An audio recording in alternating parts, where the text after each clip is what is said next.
मुख्यमंत्री पुष्कर सिंह धामी ने राज्यपाल से की मुलाकात। राजभवन में हुई दोनों की मुलाकात। प्रदेश के विभिन्न मुद्दों पर हुई चर्चा।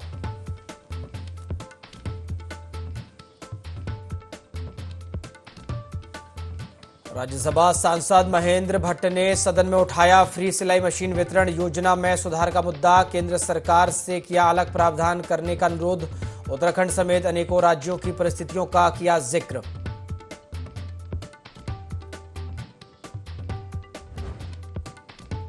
दीदना गांव के ग्रामीणों ने सड़क सुविधा की मांग को लेकर किया पंचायत चुनाव के बहिष्कार का ऐलान।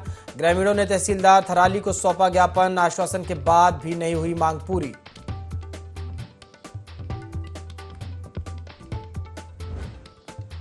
रायपुर क्षेत्र में जनसेवा केंद्र में हुई लूट की घटना का एसएसपी ने किया खुलासा। घटना के मास्टरमाइंड दिलशाद सहित 3 आरोपी गिरफ्तार। मुख्य आरोपी मुठभेड़ के दौरान घायल अवस्था में गिरफ्तार।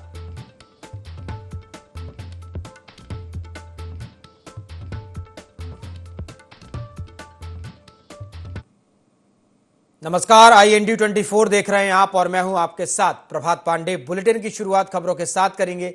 थराली नगर पंचायत सभागार में नगर पंचायत अध्यक्ष सुनीता रावत की अध्यक्षता में बोर्ड बैठक आयोजित हुई, जिसमें नगर क्षेत्र के तीनों वार्डों से निर्वाचित सभासदों ने अपने अपने वार्डों में विकास कार्यों के प्रस्ताव रखे। नगर पंचायत की बोर्ड बैठक में चारों वार्डों में पानी की धारों को पुनर्जीवित करने और उनके सौंदर्यीकरण के साथ ही वार्डों में पथ प्रकाश और मंदिरों के सौंदर्यीकरण के साथ ही पैदल रास्तों के निर्माण के प्रस्ताव भी पारित किए गए हैं।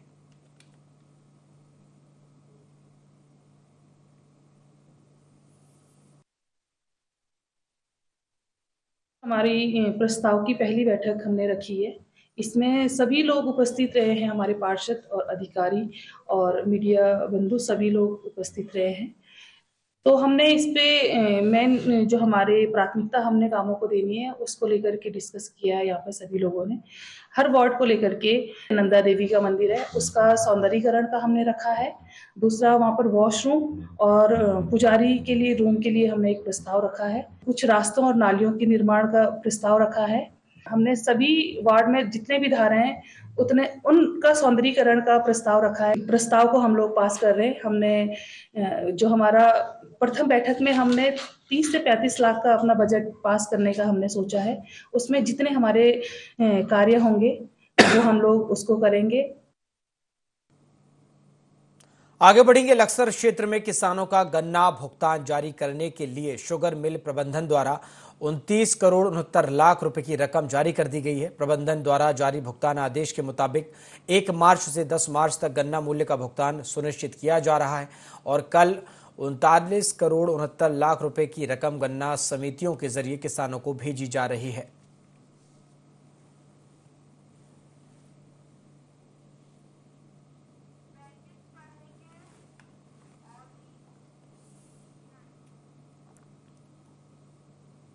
आगे बढ़ेंगे। विंटर डेस्टिनेशन औली में अब पर्यटकों का सैलाब उमड़ रहा है। अवकाश के दिन को बड़ी संख्या में पर्यटक आते हैं। इन दिनों औली की वादियों में खुशनुमा माहौल बना हुआ है। औली का दीदार करने पर्यटकों ने GMVN की चेयर लिफ्ट राइड से लेकर फन स्कीइंग का खूब लुत्फ उठाया, जहां दिन भर औली की बर्फीली वादियों में पर्यटक झूमते थिरकते नजर आ रहे हैं। देखिए ये रिपोर्ट। हिम क्रीड़ा स्थली औली में बर्फबारी के बाद खुशनुमा मौसम बना हुआ है, जहां खासकर अवकाश के दिन पर्यटकों के साथ साथ स्थानीय लोग भी अपने परिवार के साथ बर्फबारी का आनंद उठाने आते हैं। तो वहीं सुहावने मौसम के बीच सुबह से ही जोशीमठ औली मोटर मार्ग पर पर्यटकों और उनके वाहनों की आवाजाही नजर आती है। पर्यटक औली टॉप के नीचे बर्फ के स्लोप पर जमकर फन स्कीइंग का लुत्फ उठा रहे हैं। वहीं कई पर्यटक स्नो ट्रैकिंग को भी खूब एंजॉय कर रहे हैं। हमने 7 दिन का कोर्स लिया है और हमारे सर लोग भी हमको काफ़ी अच्छे से सिखा रहे हैं और हम GMVN से कोर्स कर रहे हैं और यहाँ पे बहुत मज़ा आ रहा है। बर्फ़बारी में काफ़ी कुछ सीखने को मिला इस बार बर्फ़बारी में और काफ़ी मज़ा आ रहा है स्लोप से नीचे आने में और लिफ्ट की भी व्यवस्था है यहाँ पे और काफ़ी मज़ा आ रहा है यहाँ पे। मार्च के महीने जो ताज़ी बर्फबारी हुई है ये सभी के लिए एक अच्छी खबर है। जैसे पर्यटन से जुड़े हुए लोकल जो लोग हैं यहाँ पे और जो टूरिस्ट आ रहे हैं बाहर से बर्फ़ देखने के लिए, उनके लिए भी अच्छी खबर है। बाकी यहाँ पे रोड से लेके सब कुछ यहाँ पे ठीक है, आप आ सकते हैं, किसी टाइप का अलर्ट नहीं है। तो आप आ सकते हैं। डीएमवीएन औली द्वारा औली टॉप के आसपास 7 दिवसीय स्नो स्कीइंग कोर्स संचालित किया जा रहा है, जिसमें स्थानीय बच्चे ट्रेनिंग ले रहे हैं। इधर डीएमवीएन के Auli chair lift incharge Rajendra Prasad Dimri ने बताया कि रविवार के दिन अवकाश होने के कारण सैकड़ों की संख्या में पर्यटकों ने चेयर लिफ्ट राइड का लुत्फ उठाया और कई पर्यटक दल आसपास के स्नो पॉइंट में पैदल ही ट्रैकिंग करते नजर आए। कुल मिलाकर विंटर डेस्टिनेशन औली की सैर को लेकर पर्यटकों में उत्साह देखा जा रहा है। वहीं स्थानीय युवाओं, होम स्टे संचालकों, दुकान, ढाबा संचालकों और टैक्सी चालकों को भी अच्छा स्वरोजगार मिल रहा है। के महोत्सव पर जो छुट्टियां पड़ी हैं, उन छुट्टियों का पूरा फायदा लोग ले रहे हैं और लगभग 2-3 दिन से लगातार 500-600 लोग हमारे चेयर लिफ्ट का राइड ले रहे हैं। आज 600 से ऊपर चले गए हैं, जो कि एक काफ़ी अच्छा है इस सीजन में, जबकि खुलने वाला बद्रीनाथ के पर खुलने वाले उससे पहले काफ़ी अच्छा रस औली में रहा। लगातार 2-3 दिन से लगातार अच्छे टूरिस्ट चल रहे हैं और ऐसा रहा तो सभी लोगों को फायदा होगा, खासकर उत्तराखंड। औली के शुभ संकेत हैं। यहाँ पे आज रविवार होने की वजह से काफ़ी लोग आए हैं, काफ़ी पर्यटक हैं और एंजॉय कर रहे हैं अपना ट्यूब राइडिंग और स्कीइंग, फन स्कीइंग कर रहे हैं। और जो है जीएमवीएन का कोर्स भी इस तरफ चल रहा है और इस तरफ जो है पर्यटक एंजॉय कर रहे हैं, अपना स्की वगैरह कर रहे हैं, फन स्की कर रहे हैं। सर एक क्लास में प्लान था तो हम जस्ट 2 days बैक प्लान किया और हम निकले। हमने स्कीइंग किया, we stayed in like a forest resort and अभी बाकी एक्टिविटीज़ भी करेंगे एंड बहुत मज़ा आया स्नो और यहाँ के। तो please everyone do come to Auli. हम लोग कॉलेज स्टूडेंट्स हैं, दिल्ली से आए हुए हैं और छुट्टियों में आए हुए थे और हमने बहुत सारा फन करा, स्कीइंग करा, हाइकिंग करा और अब स्टे भी कर रहे हैं and Auli is really fun. You guys all should come and have fun. Uttarakhand के औली में देश व विदेश के पर्यटक बर्फबारी का आनंद उठाने के लिए पहुंचते हैं। इससे एक और जहां पर्यटक मौसम का लुत्फ उठा रहे हैं, तो वहीं स्थानीय व्यापारियों, ढाबा संचालकों, टैक्सी चालकों और होम स्टे संचालकों को भी अच्छा रोजगार मिल रहा है। औली से IND24 के लिए संवाददाता संजय कंबर की रिपोर्ट। देहरादून की कोतवाली विकासनगर पुलिस ने क्षेत्र में स्थित रेस्टोरेंट में हुई आगजनी की घटना का खुलासा करते हुए 3 आरोपियों को गिरफ्तार कर लिया है। एसएसपी देहरादून अजय सिंह ने प्रेस वार्ता कर बताया कि होली के दिन कुछ लोगों की रेस्टोरेंट में पार्टी के दौरान नोकझोंक हो गई, जिस पर रेस्टोरेंट मालिक द्वारा पुलिस को सूचना दी गई तथा दोनों पक्षों को समझाकर रेस्टोरेंट खाली कराया गया। उसके बाद करीब 20 मिनट बाद एक पक्ष के करीब 20 से 25 लोगों ने रेस्टोरेंट पर आए और हमला कर दिया, तोड़फोड़ कर आग लगा दी। तेज हवा होने के कारण आग पूरे रेस्टोरेंट में फैल गई और रेस्टोरेंट में रखा सारा सामान जलकर नष्ट हो गया। इसके बाद पुलिस ने मामले में मुकदमा दर्ज करते हुए घटना में शामिल 3 आरोपियों को गिरफ्तार करते हुए जेल भेज दिया है।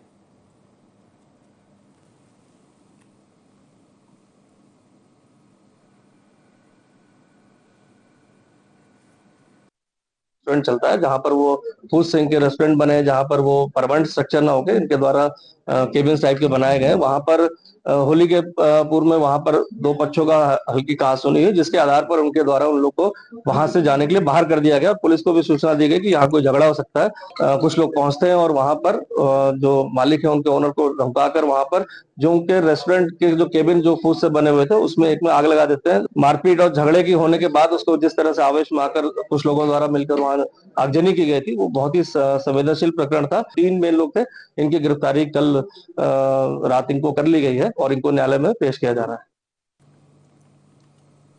थराली विधानसभा के कूलिंग गांव के आपदा प्रभावितों को सरकार ने वर्ष 2018 में स्थानीय प्रशासन की मदद से दीदना राजस्व ग्राम में विस्थापित किया था, लेकिन दीदना गांव अभी तक यातायात सुविधा से वंचित होने के कारण अभी भी विस्थापित परिवारों का पूर्ण रूप से विस्थापन नहीं हो पाया, जिससे नाराज ग्रामीणों ने दीदना को सड़क से जोड़ने की मांग को लेकर आगामी त्रिस्तरीय पंचायत चुनावों के बहिष्कार का ऐलान किया।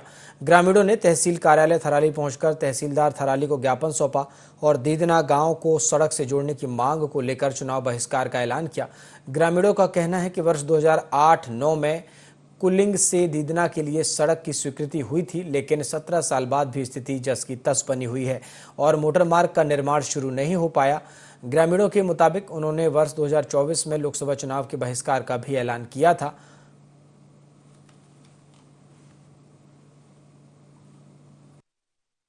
हम लोग चुनाव का बहिष्कार इसलिए करना चाहते हैं कि 2008 में जो है दिदड़ा कुलिंग मोटर मार्ग जो है स्वीकृत हुआ था और तब से आज तक जो है वहां पर जो है किसी प्रकार की यातायात की सुविधाएं नहीं है। दूसरा 2018 में जो है वहां पर आपदा आई थी।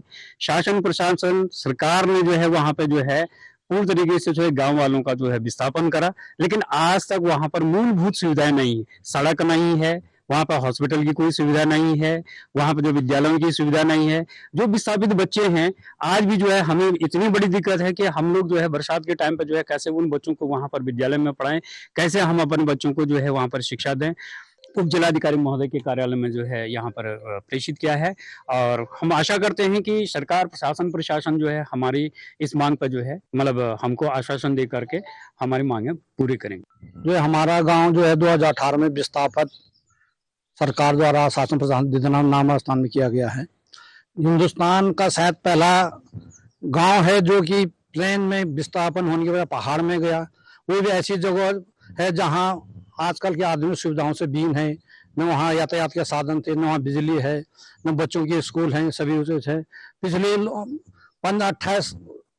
18 साल से हम रोड की मांग कर रहे हैं वहाँ, जबकि रोड स्वीकृत है, पैसा भी उसके लिए स्वीकृत है, क्षतिपूर्ति भूमि हमने वहाँ विभागों को दे दी है, लेकिन वो जो है रोड का काम शुरू नहीं हो रहा है। माननीय हमारे क्षेत्रीय विधायक जी जितने जनप्रतिनिधि आए थे उन्होंने कहा कि 6 महीने में जो है हम आपको रोड देंगे, लेकिन 6 महीने क्या आज साल भर बीत गया, कोई सुनने को नहीं आया। ना हमारे जनप्रतिनिधि आ रहे हैं यहीं से बगल के गांव वहां जाते हैं, लेकिन वहां पर कभी भी कभी हम आपको आपके इसकी समस्या का समाधान कर रहे हैं। इसलिए हमने इस बार ये किया कि जब प्रजातांत्रिक सुविधाएं हमें नहीं है तो हम ये आज प्रजातांत्रिक जो रियायती राष्ट्रीय चुनाव हैं उसमें भाग न लेकर के अपना बहिष्कार करेंगे। हरिद्वार के पथरी थाना क्षेत्र के जट बहादुरपुर गांव में पुरानी रंजिश को लेकर 2 गुटों के बीच हिंसक झड़प हो गई। देर शाम अचानक ताबड़तोड़ फायरिंग शुरू हो गई, जिसमें एक युवक राजन की मौके पर ही मौत हो गई।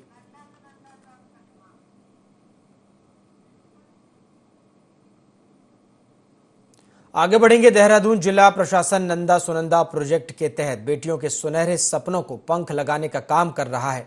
इस प्रोजेक्ट के माध्यम से जिला प्रशासन बेटियों के स्नातक, स्नातकोत्तर और कौशल शिक्षा की जिम्मेदारी उठाकर उन्हें स्वावलंबी बनाने का काम कर रहा है, जिसके चलते देहरादून की जिलाधिकारी सविन बंसल ने डीएम कार्यालय पर आयोजित कार्यक्रम के तहत 3 बालिकाओं को उनकी पढ़ाई के लिए एक चेक सौंपकर उनके सुनहरे भविष्य की कामना की। डीएम सविन बंसल ने बताया कि 3 बालिकाओं को 98,815 रुपये का चेक सौंपा गया। यह फीस सीधे तौर पर उनकी पढ़ाई के लिए उनके स्कूलों में जमा कर दी गई है। उन्होंने कहा कि जो बेटियां मुख्य धारा से जुड़कर पढ़ना चाहती हैं और आर्थिक तंगी उनके आड़े आ रही है, वह अब आड़े नहीं आएगी।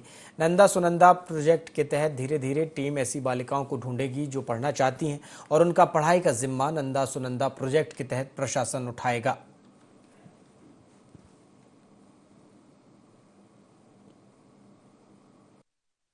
बच्चों के स्कूल की फीस है, वो किसी भी स्कूल में पढ़ रही हो, चाहे प्राइवेट है, चाहे एडेड है, या कोई सी ट्रस्ट का स्कूल है, या कोई ग्रेजुएशन कर रही थी बच्ची या करना चाह रही हैं, किसी के माता पिता नहीं है, किसी के पिता की मृत्यु हो गई आकस्मिक, या आर्थिक तंगी है फैमिली में, तो उसका एक बाकायदा एसओपी जारी किया गया है और उस एसओपी के तहत जो बालिकाएं चयन होकर आती हैं उनको इस इनिशिएटिव के माध्यम से सपोर्ट किया जाता है। हमने अपने कुछ CSR सोर्सेज से कुछ हमारी प्रचलित स्कीम्स हैं उनको थोड़ा फ्लेक्सिबिलिटी उनमें लाकर after due approvals of committee और कुछ हमारे जैसे ऐसे फंड राइफल क्लब, इन सब को कन्वर्ज करके प्रोजेक्ट नंदा सुनंदा में चैनलाइज किया है।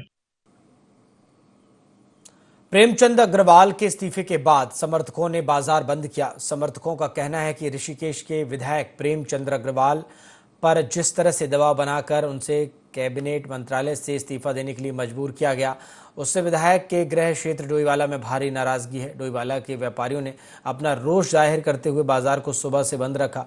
डोईवाला व्यापार संघ के अध्यक्ष रमेश वासन ने कहा है कि उत्तराखंड में जिस तरह का माहौल बनाकर कुछ चंद लोग पहाड़ मैदान की राजनीति कर रहे हैं, वो प्रदेश के हित में नहीं है।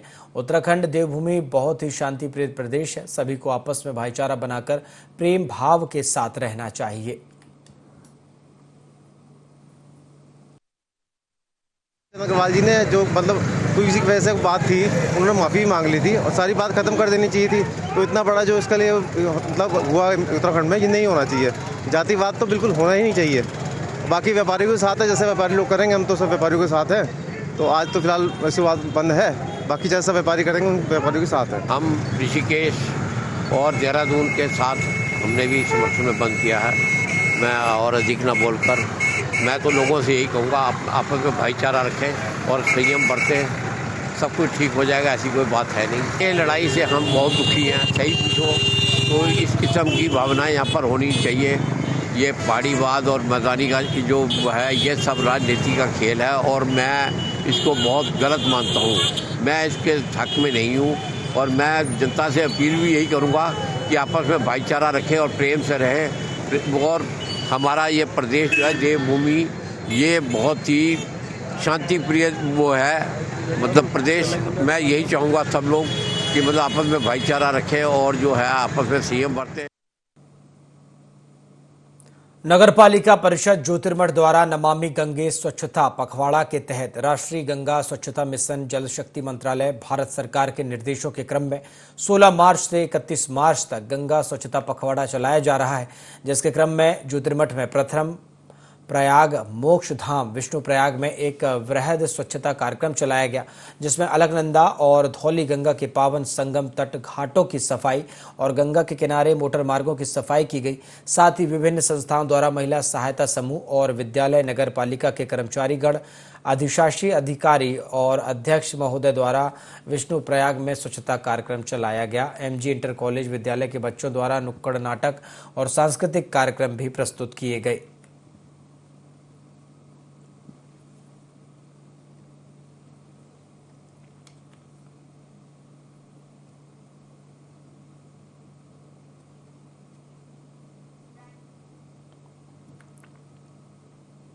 हरिद्वार के पथरी थाना क्षेत्र के जट बहादुरपुर गांव में पुरानी रंजिश को लेकर दो गुटों के बीच हिंसक झड़प हो गई।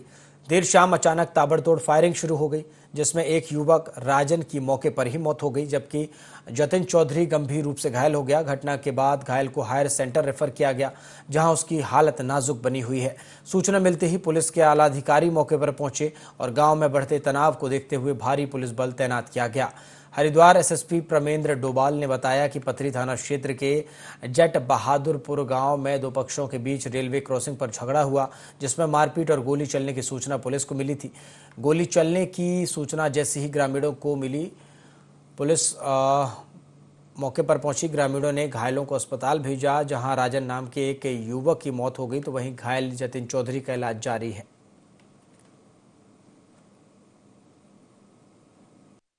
क्षेत्र के बहादुरपुर जट जो गांव है, उसके पास के जो रेलवे क्रॉसिंग है, वहां पर आज शाम को पुलिस को करीब 9:30 बजे के आसपास एक सूचना मिली थी, जिसमें कुछ लोगों द्वारा आपस में मारपीट और झगड़े की सूचना थी। जिसमें तत्काल पुलिस जब मौके पर पहुंची तो वहां ग्रामीणों द्वारा कुछ लोगों को हॉस्पिटल भिजवाया गया था। जब हॉस्पिटल में एक व्यक्ति जिसका नाम राजन है, जिसकी डेथ अभी हुई है, और एक व्यक्ति घायल है जो दूसरे पक्ष का जिसका नाम जतिन है।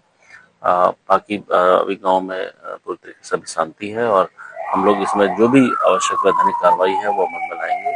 अभी दोनों ही पक्षों की ओर से भी हम लोग जो तहरीर है उसका हम वेट कर रहे हैं, और उसी के अनुरूप हमारे द्वारा शांति व्यवस्था कायम के लिए गांव में PSC लगा दी गई है। बाकी किसी प्रकार की लॉ एंड ऑर्डर की कोई समस्या अभी नहीं है, लेकिन इसमें जो भी लोग शामिल हैं, जो इस घटना में शामिल रहे हैं, उनके खिलाफ पुलिस सख्त कार्रवाई करेगी। एक कहावत है कि एक तरफ कुआं दूसरी तरफ खाई, जनता बेचारी कहां जाए। यह कहावत सटीक बैठती है जनपद उत्तरकाशी के नगरपालिका के वार्ड नंबर 8 में, जहां लोग बरसात आने से पहले चिंता में पड़ गए हैं कि पिछले साल तो बच गए, पर इस साल क्या होगा। देखिए ये रिपोर्ट। दरअसल विकास के नाम पर कालेश्वर मार्ग को ग्राम सभा से हटाकर नगर पालिका में शामिल किया गया है। लोगों ने विकास के सपने देखे थे, पर यहाँ की स्थिति और खराब हो गई। यहाँ की समस्या ये है कि बरसात के सीजन में यहाँ कहीं मोहल्लों का पानी इकट्ठा होकर एक बड़े नाले का रूप ले लेता है, जिसके कारण यहाँ जल भराव हो जाता है और वह पानी लोगों के घरों में घुस जाता है, जिसके कारण हर साल घरों में रखा सामान खराब हो जाता है। हमारी समस्या है नाला निर्माण के संबंध में। बरसात में जो है यहाँ पानी भरता है और इसकी कार्रवाई के लिए हमें 4-5 साल हो गए हैं, लगातार कार्रवाई करते आ रहे हैं, लेकिन कोई कार्रवाई नहीं हुई है। मैं सरकार से निवेदन करता हूँ कि हमारे जो ये बरसात से पहले इस समस्या का संपूर्ण रूप से निराकरण किया जाए। यहाँ पर चुनाव बहिष्कार भी किया, हाईवे जाम भी की, सब चीज होने के बावजूद भी अभी तक यहाँ पर कालेश्वर मार्ग में कोई एक्शन नहीं हो रहा है। और हर महीने हम डीएम से मिलते हैं, नगर पालिका अध्यक्ष से मिलते हैं, एसडीएम से मिल रहे हैं, लेकिन प्रशासन इसमें कोई गौर से इस चीज को नहीं देख रहा है। जब तक यहाँ पर कोई नुकसान नहीं हुआ, जब तक यहाँ पर कोई कुछ नहीं हुआ, तब तक प्रशासन न जागेगा। यहाँ पर सबसे समस्या जो है ये नाला निर्माण। हम चाह रहे हैं इस नाला निर्माण का पहले कार्यक्रम ऊपर से शुरू हो, जहाँ से हम डूब रहे हैं। रास्तों की स्थिति ये हो जाती है कि रास्ते पूरा नदी का रूप ले लेते हैं, जिससे बच्चों को स्कूल भेजना मुश्किल हो जाता है। कई लोग यहाँ चोटिल भी हो चुके हैं, पर आज तक सर्वे के नाम पर केवल कागजी कार्रवाई हुई है। यहाँ के लोगों ने चुनाव बहिष्कार भी किया, कई बार आंदोलन भी करे, जिले से लेकर प्रदेश के मुखिया तक से मुलाकात की, पर असर कुछ भी नहीं हुआ। लोग घरों को बेचने के लिए मजबूर हो गए, मकानों से किराएदार अभी से शिफ्ट होने लगे हैं। स्थानीय लोगों का कहना है कि सरकार हमें डूबने से बचाओ, नहीं तो हमें यहाँ से विस्थापित करे। क्या कहते हैं यहाँ के लोग, जरा सुन लीजिए। यहाँ की जग जाहिर बात है वो, ठीक है ना, कि बड़ी समस्या है इसका साहब, इसमें बड़ा वो होना है। आप देखते हैं बरसात में बड़ी दिक्कत होती है, खासकर स्कूल के बच्चे यहाँ से जो जाते हैं उनके लिए बड़ी समस्या है। और घरों की स्थिति देख सकते हैं आप, ये जो पानी आता है इसलिए घरों तक घुसता है, ठीक है ना, तो यहाँ पे रहना बड़ा मुश्किल है, बहुत टफ है। अब देख रहे हैं आजकल ही बरसात हुई तो ये पानी जो है इसका कोई निकासी का तो कोई प्रॉपर कोई समाधान है नहीं इधर। तो सबसे बड़ा जो मानसून सीजन का जो उसके बड़े क्रिटिकल स्थिति है। वर्षों से चली आ रही है समस्या, तो कुछ प्रयास करने से तो आगे तक नगर पालिका के द्वारा बना। इसके बाद हम ये सोच रहे थे कि इसको आगे ट्रांसफार्मर तक के लिए सही ढंग से बन जाए, जो नियम के तहत बनता है तो ज़्यादा अच्छा था, क्योंकि हम ही नहीं बल्कि हमारे साथ कालेश्वर मंदिर में ये मार्ग रास्ता जो है ये बहुत महत्वपूर्ण रास्ता है। इसमें आने जाने वाले लोग, भक्त लोगों के लिए, सामान्य लोगों के लिए, और यही मांग करते हैं कि ये रास्ता बन जाए। पूरी दीवार में पीछे से भी पानी आता, यहाँ यू कमरा पूरा पानी भरियों चतुर्मासम वो ये तरह आ सके भगवान है बोल जाए कि हम बिस्तर लेते बाहर आते अंदर जब रहने का ठिकाना नहीं, रात ही नहीं में बैग तो का जाए। अब एक कालेश्वर है हमारा सारा यहाँ पे, बाकी जनता तो कुछ नहीं कर रहे, न सरकार कर रहे कुछ, और क्या देखने आओ। यहाँ पे सर समस्या तो बहुत सालों से बनी हुई है, बहुत 20 से 25 साल हो गए हैं, उससे पहले से समस्या बनी हुई है। और हम लोग शुरू से, जब से हम लोगों का कार्यकाल शुरू हुआ है तब से हम लोगों ने यहाँ पे माननीय विधायक जी हो गए, माननीय नगर पालिका अध्यक्ष जी हो गए, और डीएम साहब हो गए, एसडीएम साहब हो गए, सिंचाई विभाग हो गया, और इसके साथ साथ जो भी कार्यदायी संस्थाएं इसके जुड़ी हुई हैं, हम सब लोगों से ज्ञापन दे चुके हैं और एक बार सबसे मिल चुके हैं।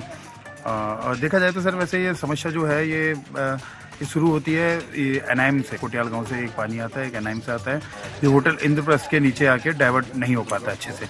अगर ये पानी वहाँ से अच्छे से डाइवर्ट हो जाए तो उसमें काफ़ी पानी रुक सकता है, लेकिन हाल के दिनों में देखा जा रहा है कि पानी की समस्या बहुत ज़्यादा बढ़ रही है और हमारे यहाँ पे जो काफ़ी लोग हैं परेशान हैं। आमतौर पर स्थानीय निवासियों की मूलभूत समस्या उनके घरों की सड़क, पानी, साफ सफाई को लेकर रहती है, जिसके निराकरण की अपेक्षा लोग नगर पालिका प्रशासन से करते हैं। लेकिन यदि इन लोगों की समस्याओं का निराकरण लंबे समय तक नहीं हो तो इसे क्या कहेंगे? प्रशासन की निष्क्रियता और लापरवाही। IND24 के लिए संवाददाता दीपक नौटियाल की रिपोर्ट। राज्यसभा सांसद और भाजपा प्रदेश अध्यक्ष महेंद्र भट्ट ने सदन में फ्री सिलाई मशीन वितरण योजना में सुधार का मुद्दा उठाया है, जिसका लाभ ग्रामीण महिलाओं को आसानी से मिले। उसके लिए उन्होंने केंद्र सरकार से अलग प्रावधान करने का अनुरोध किया। सत्र के दौरान प्रश्नकाल में बोलते हुए उन्होंने महिलाओं, विशेषकर ग्रामीण महिलाओं की इस समस्या की तरफ सदन का ध्यान आकर्षण किया। उन्होंने मुद्दे को उठाते हुए कहा कि केंद्र सरकार को फ्री सिलाई मशीन वितरण योजना में महिलाओं को कुछ परेशानी का सामना करना पड़ रहा है। बहनों को अपने पैरों पर खड़ा होने और श्रमिकों के परिवारों में खुशहाली रखने के लिए चलाई जा रही भारत सरकार की फ्री सिलाई मशीन वितरण योजना बहुत प्रभावी है, जिसके तहत हर राज्य में 50,000 से अधिक ज़रूरतमंद महिलाओं जिनकी आयु 20 वर्ष से 40 वर्ष है, उन्हें लाभ इसका दिया जाना है।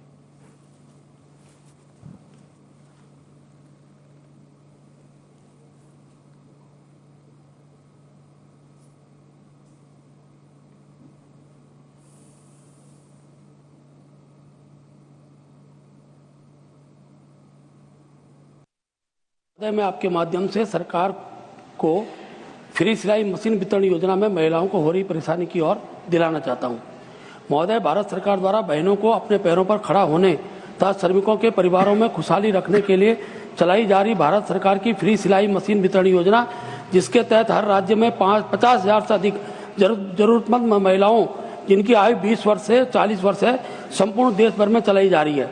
महोदय, अनेकों राज्य हैं जहां महिलाओं को श्रमिक रूप में काम करने के लिए घरों से बाहर जाने की अनुमति नहीं होती है तथा महिलाएं रोजगार के लिए काम करने की इच्छुक होती हैं। इसके लिए सरकार द्वारा यह योजना चलाई गई है। उद्देश्य स्पष्ट है कि आर्थिक रूप से कमजोर महिलाओं को आत्मनिर्भर बनाया जाए। इसका लाभ शहरी एवं ग्रामीण दोनों क्षेत्रों की महिलाओं को प्राप्त होता है। जहां शहरी क्षेत्रों में श्रम एवं कामगार बोर्ड में रजिस्ट्रेशन हो सकता है, वहीं ग्रामीण क्षेत्र में इसमें काफी दिक्कतें आ रही हैं। महोदय, योजना का पंजीकरण भले ही ऑनलाइन आवेदन से कर दिया गया है, परंतु श्रम विभाग के भवन एवं श्रम निर्माण कर्मकार बोर्ड में पंजीकरण करने में काफी दिक्कतों का सामना करना पड़ रहा है। श्रम विभाग के अधिकारियों द्वारा आवेदन पत्रों की जांच में काफी समय लग जाता है तथा इस प्रक्रिया में भ्रष्टाचार की स्थिति भी बनी रहती है। महोदय, इस योजना का लाभ ग्रामीण महिलाओं को मिल सके, इसके लिए इस योजना का लाभ मनरेगा योजना के श्रमिकों से भी जोड़ा जाए। इसका प्रावधान करने की आज आवश्यकता महसूस होती है, जिससे ग्रामीण महिलाओं को कर्मकार बोर्ड के दफ्तरों में चक्कर न लगाने पड़े तथा इस योजना को व्यापक भ्रष्टाचार से बचाया जा सके। बुलेटिन में फिलहाल इतना ही। देखते रहिए IND 24। नमस्कार।